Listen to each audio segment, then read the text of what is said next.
મોરબીમાં ગુમ થયેલા જમીન લે વેચના ધંધાર્થીની હત્યા કરી લાશને પીપળી નજીક કારખાનામાં સળગાવીને જમીનમાં દાટી દઈને ઉપર ધાબુ ભરી નાખ્યું. પોલીસ તપાસનો ધમધમાટ.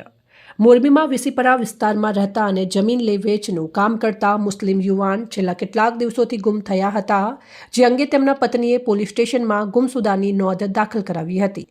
જે જમીન લે વેચ ધંધાર્થીની હત્યા કરી લાશને પીપળી નજીક કારખાનામાં સળગાવીને જમીનમાં દાટી દઈને ઉપર ધાબુ ભરી નાખ્યું હોવાનું બહાર આવતા ખળભળાટ મચી ગયો છે.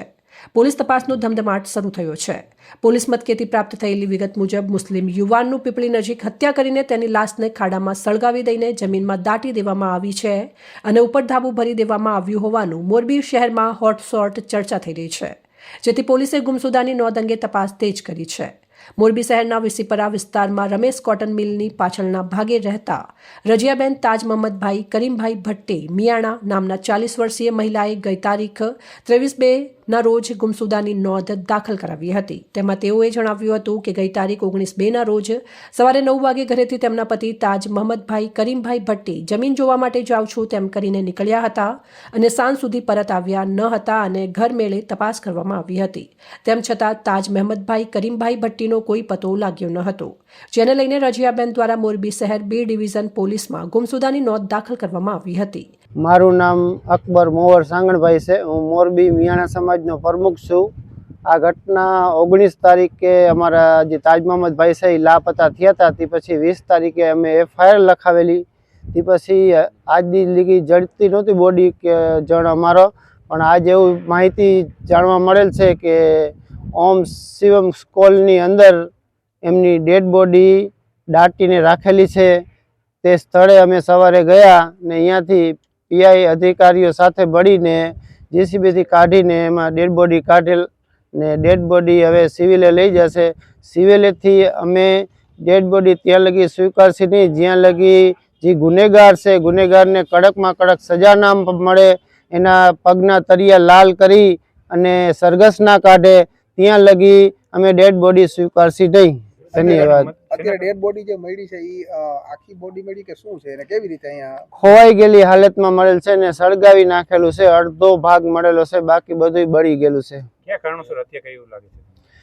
હત્યાનું કારણ તો એ લોકો ખેતીવાડી જમીનની લેતી દેતી કરતા, દલાલીનું કામ કરતા, એને કંઈક પેમેન્ટ સામેથી લેવાનું હતું, પેમેન્ટ નહીં આપવાના કારણોસર એમની હત્યા કરેલ છે.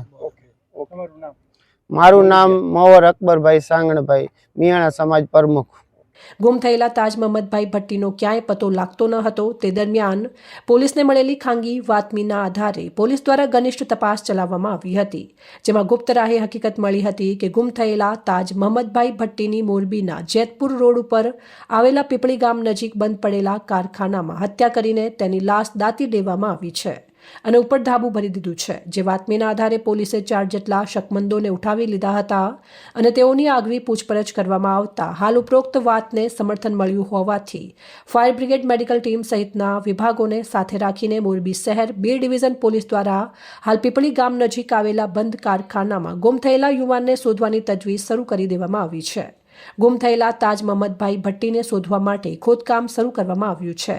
સૂત્રો પાસેથી મળતી માહિતી મુજબ યુવાનની હત્યા કરીને લાશને ખાડામાં સળગાવી દેવામાં આવી હતી. ત્યારબાદ ખાડાને બોરવા માટે ઉપર ધાબુ ભરી દેવામાં આવ્યું હતું. હાલમાં પોલીસે આગળની કાર્યવાહી શરૂ કરેલ છે અને આરોપીઓ હાથવેંતમાં હોવાનું જાણવા મળ્યું છે.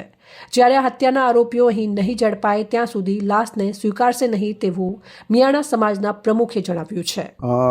ગઈ તારીખ 19ના રોજ તાજ મહમદભાઈ કરીમભાઈ જે પોતે ગુમ થયેલા હતા, એની પોતે લાલબાગ પાસે જમીન લે વેચનો ધંધો કરતા હોય અને બાલાભાઈ થોભણભાઈ બંને જગ્યા જોવા માટે ગયા હતા. એના કામે આ ભાઈ ગુમ હતા અને ત્યારબાદ પોલીસ તપાસ કરતા અને આજરોજ સિવાય કોલ છે ત્યાં એની ડેડ બોડી દાટેલ છે. પૂછપરછને તપાસને ઇન્ટ્રોગેશન દરમિયાન એને જે શકદાર છે એને સાથે રાખી FSLની ટીમ, મામલતદારની ટીમ અને સદરૂ જગ્યાએ ડૉક્ટરની ટીમ સાથે રહી અને એની કાર્યવાહી પંચનામા કરી અને સદરૂ જગ્યાએ જ્યાં લાશ દાટેલી હતી ત્યાં ખાડો કરી લાકડા નાખી સળગાવી અને દાટી દીધેલી હતી. એ આજે પંચો રૂબરૂ ત્યાંથી બોડી મળી છે અને એમના પરિવારને સોંપી છે. આની તપાસ ચાલુ છે. આમાં જે સંડોવાયેલ છે એ લોકો વિરુદ્ધમાં ગુનો દાખલ કરી અને આરોપીની ધરપકડ કરી અને આગળની તપાસ પીઆઈ પરમાર ચલાવી રહ્યા છે. કઈ જગ્યાએ હત્યા કરવામાં આવી હતી, શેનાથી હત્યા કરવામાં આવી હતી, કારણ શું હતું અને કેવી રીતના લાશને દાટવામાં આવી અને કયા પ્રકારે પછી એની ઉપર?